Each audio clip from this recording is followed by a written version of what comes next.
Hello, my name is Nelson Delgado. I am the host and meetup organizer for the Emotional Intelligence and Mastery.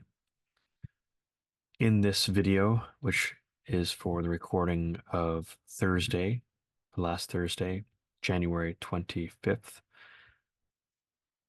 there was a presentation on feelings and intuition, and this is the presentation that I am recording now for those who missed said meetup.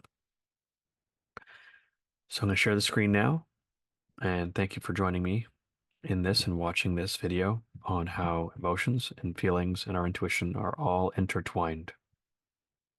And here we're putting emphasis on how receptivity to how we feel about the decisions that we make. Many of us can feel emotional waves when we are made aware of the good or bad news globally. Because we are all connected to the local and global emotional shifts and waves, essentially, we have some sort of connection to the collective of humanity. Although we feel our own feelings, we also may be receptive to the feelings that are going on in the household from family members, friends, and or loved ones.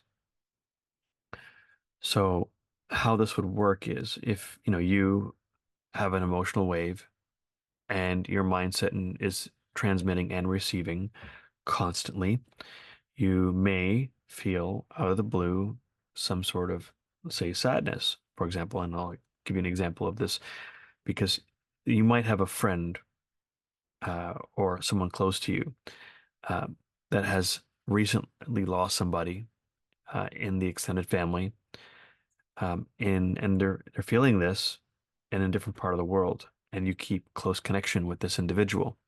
They feel like family, but they might just be a friend. And then when you find out that when you connect with them, when you call them and you communicate with them that they've recently lost said family member, um, it affirms what you were feeling from them from a distance. And then you find out that the friend's brother is the one who lost a loved one, and they were also good friends with yours. And this overwhelmed by loss and dealing with the funeral and arrangements of this brother of your friend, um, now finding out that their partner has been lost due to illness or injury or accident, is now a single parent. And not only that, they're in a conflict-stricken part of the world. So they're emotionally overwhelmed and they're grieving. And they're reaching out to their family to let them know about what's happened so they can get the support that they need. And of course, your friend that you have a strong connection to, strong heartfelt connection to, is feeling this. Um, and of course, because that they are close to you, even from a distance, you'd feel it, especially if you are a sensitive individual or an empath.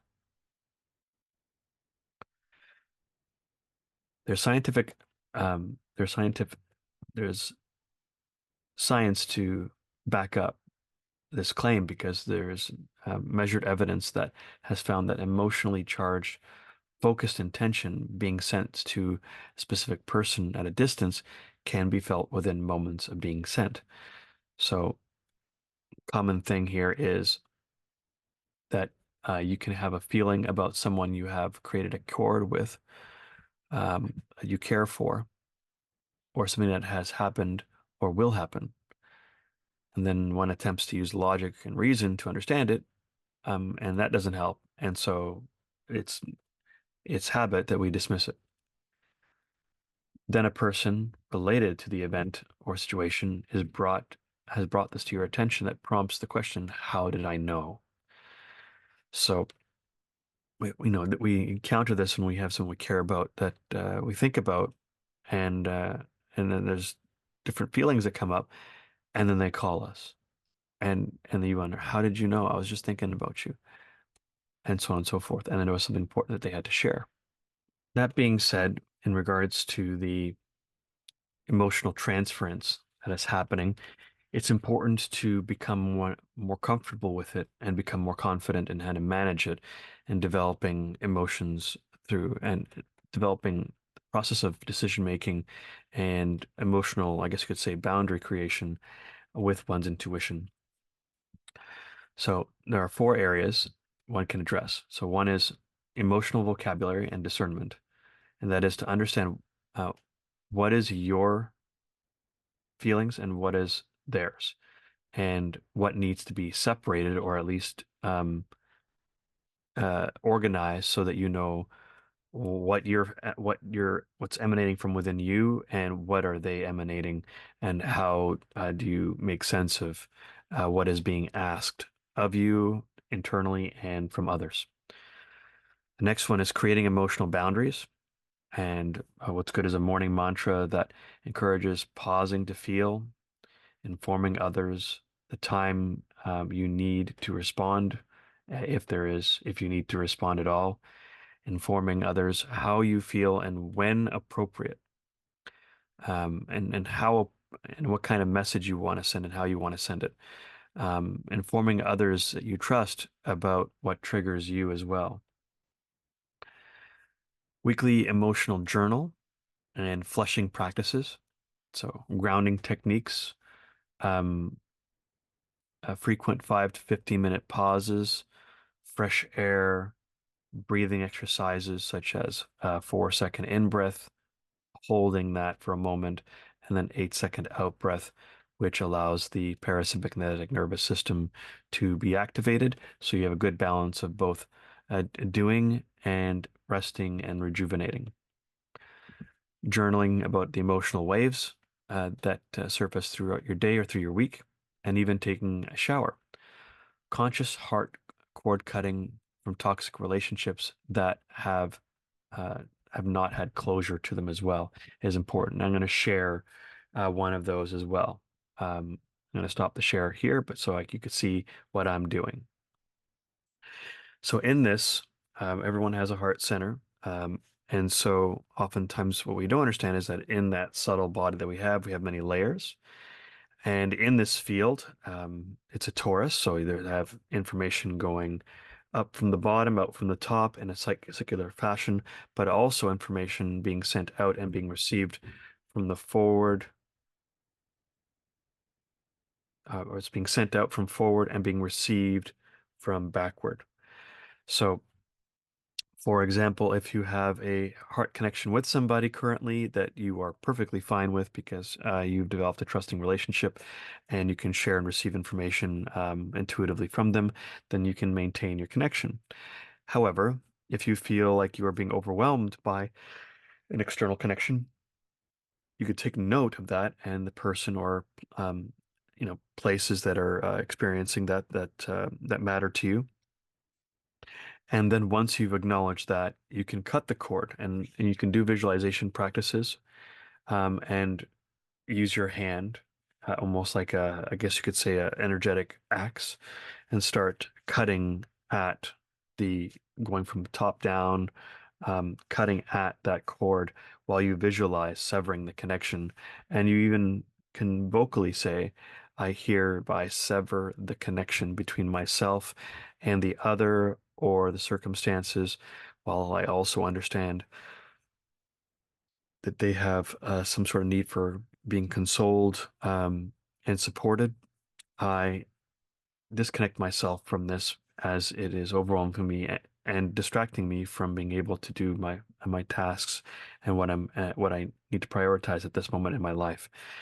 And then you cut the cord and you keep doing so, and can keep repeating those things that come natural for you to say as you cut the cord. And once that happens, you should feel more of a relaxation in your chest. Your emotional wave should start to slowly dissipate. Um, and the other option is severing the cord from the back, and you can use your left or your right hand, whatever gets closest to your heart, where you can visualize a cord being separated from the back, where this might be a cord where someone you have ended a relationship with or ended a friendship with, and you didn't leave on mutually good terms, and you get the feeling that they're thinking about you because you're thinking about them, and you're not feeling all that well about it. Um, Maybe there's a clingingness to it, maybe a, a sabotaging element to it, where there's malevolent feelings that come up, maybe contempt, resentment, a bitterness towards you for whatever reason.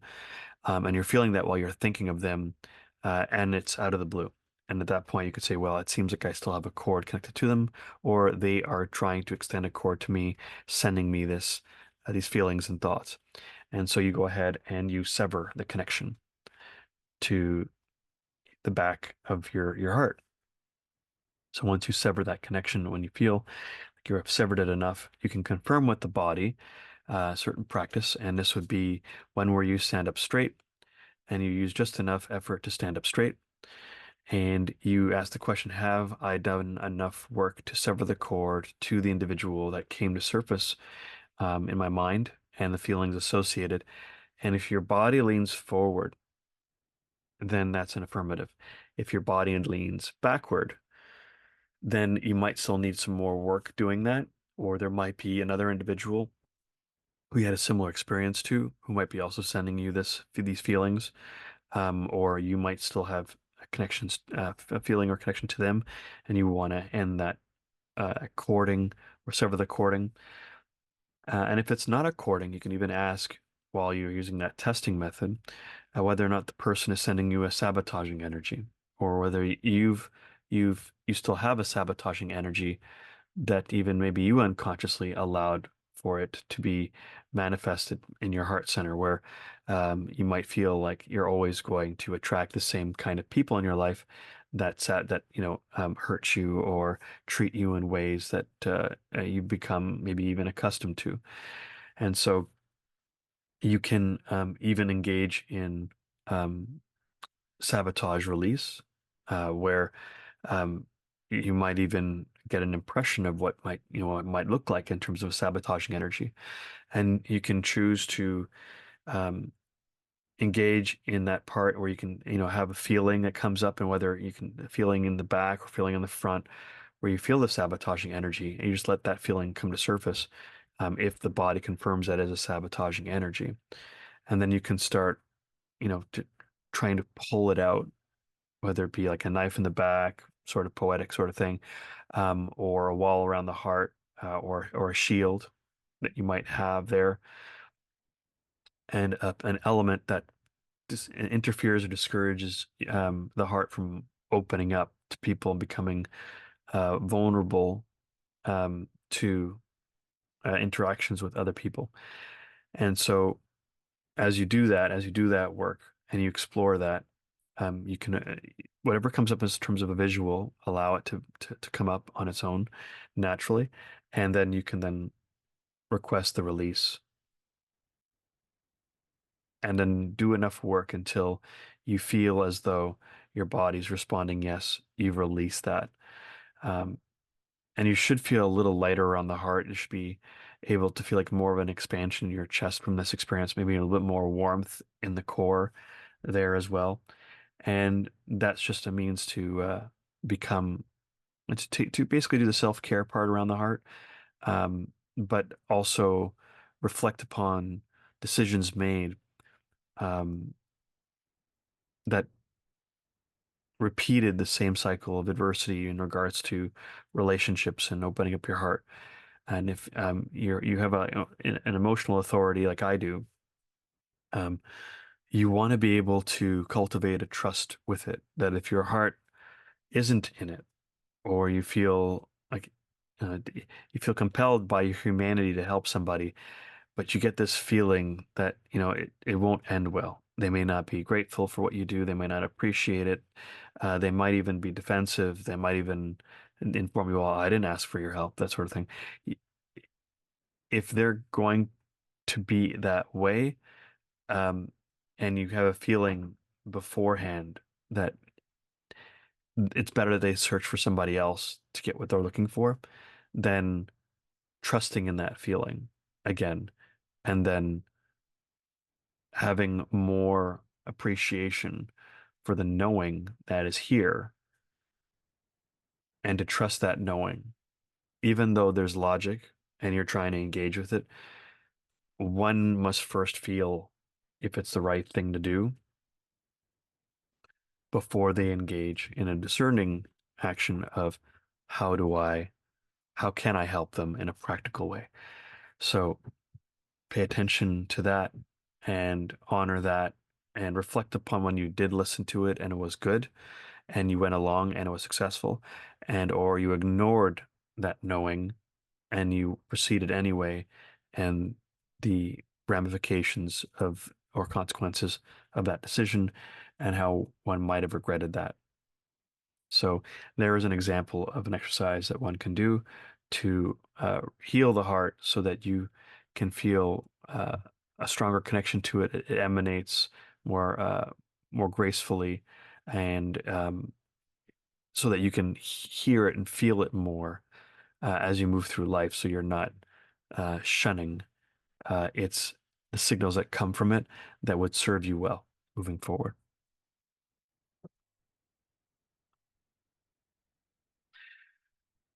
The last one is emotional healing and reestablishing trust with the knowing of the heart and signals and guidance. So, like I said earlier, we're sort of repeating what I just mentioned, and that is there might be a warmth and expansion in your chest when your heart is healed, and it might provide maybe an increase in in heart rate variability. If you feel excited about something you want to take part in, sense of courage, confidence in your ability to be engaged with others in specific activities and social environments. But if you feel in a constriction in your chest, or you feel like this doesn't feel right here, um, and it's not as you don't feel the warmth and glow within that core to engage, then it's probably not the right timing, or you can always explore other options where your heart might say, yeah, I really want to do that. This feels like I'll get great nourishment from the experience, um, and so I'll proceed with that instead. Even if it's not doing anything, and your heart might say, yeah, I'm really happy about not doing nothing right now, just being with myself and journaling and reflecting on all the wisdom I've gained, and reflecting on all the times my heart was right, and and appreciating all the guidance it had to share during that time. The next one is if you have a strong heart-oriented signaling that it's always come through for you, and you just want to know how to use it better. Um, there are three different types of emotional uh, intuition. So the first one is empathy, being able to intuit another's past, present, and future emotional states. So when you're in close proximity to someone, you might have a spongy type of aura where you take in emotional information. And again, as a Meetup member for the Emotional Intelligence and Mastery group, you have when you first join, you are given links to gain access to resources so that you can better understand what the emotions are asking you and whether or not you feel inclined to engage in said action and taking those decisive um, uh, actions with the right kind of intentions. And if you become very confident in this ability over time in discerning and what other people need and what in the timing that they need it, and if you feel like they're ready to hear what you have to say, then you might have an affinity for the healing arts. The next one is clairsentience, and that is a heart-centered knowing and feeling that something is about to happen, and then it does. This might start as an immediate response, or you might have a feeling about a job and opportunity, and you feel like you can feel your heart saying, "Yeah, you apply for that. This is going to be a good one." Um, and then you end up getting it because your heart, when you're in the interview, they can get a sense that your heart is really in it, and their hearts are actually reading this information because the heart is one of the most, if not the most powerful organ in the body, and it can be measured from 10 feet away. So when in uh, an environment like that, and you resonate with the management and or HR personnel and or interviewer, they read it as well. And so when you feel like this is the right place to go, then you'll have an affinity for momentum shifts.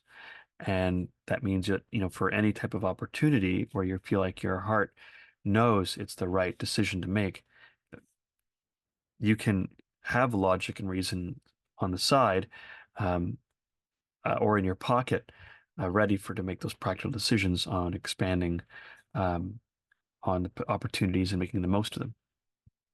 And the last one is precognitive clairsentience. And that is the knowing that one is being meant to be somewhere, manifesting what comes natural to them. So it feels oftentimes like a pulling from the heart towards a safe, um, or even repulsion where it's unsafe transitions. So listening to the heart and being receptive to what path to go on, where you're being pulled. And oftentimes it's not a harsh pulling, but it's more of a gentle, steady, um, steady pull. And you'll realize that if you get your mind out of the way, but you just make the most practical decisions along the way your heart is pulling you toward, you'll have an affinity for attracting safe transitions towards any possible new growth and new opportunities for prosperous exchanges with other people and other companies if you end up being an owner of a company, making deals with other companies. And the last slide here is it's important to purge not only your personal, but your ancestral wounding. Because when you do so, and some of that stuff is related to the heart, it brings you gain a profound sense of greater clarity, and you have less bias towards survival conditioning that was passed down from your ancestors. Um, and you'll be clearer at interpreting what input you're getting from the external environment and how it feels. So it's really important to do like a biweekly or monthly emotional healing and contemplation journey, which brings clarity to one's lucid dreams, for example, reveals a door to a new world that one can definitely confidently transition toward. And it's more easily done when you're carrying less baggage with you, because we are transitioning into a world where there's going to be um, more truth revealed, more of an open heart communication. There's going to be more empathic leadership that's going to take more precedence in the world. And so as we transition to that, we have to be able to be more transparent, more open with others, so they can understand our needs, our gifts, and how we've become resilient from our challenges of the past, so they can better integrate us into what really would resonate with our gifts and our genius. And the other is the greater one is emotionally regulated from that healing work, the easier it is to trust one's heart when making the decisions, and also trusting the intentions behind other people's decisions. So again, uh, try those heart center cord cuttings to past relationships, um, that towards people that you don't communicate with anymore, whether they're you've outgrown the relationship dynamic that you had, or it was mutually decided that, or even personally decided that you would feel safer, more at ease, um, and and safer to be yourself around other people that are looking for your natural qualities, personality, characteristics, and gifts. So, thank you very much for listening into this presentation, and I look forward to your feedback. And again, check out those free resources that are available in the group. And there is my email in case you want to get a hold of me, and you want to ask me questions in regards to maybe potential consultation in one's counseling and or healing or self-realization process. Until next time, take care and feel courageous in regards to intuiting what the heart is meant to do for you, to guide you, to balance the mental, and provide a more diplomatic guidance system to your everyday life so that others can feel safe around you and can co-create with you in confidence. Take care, everyone. Until next time.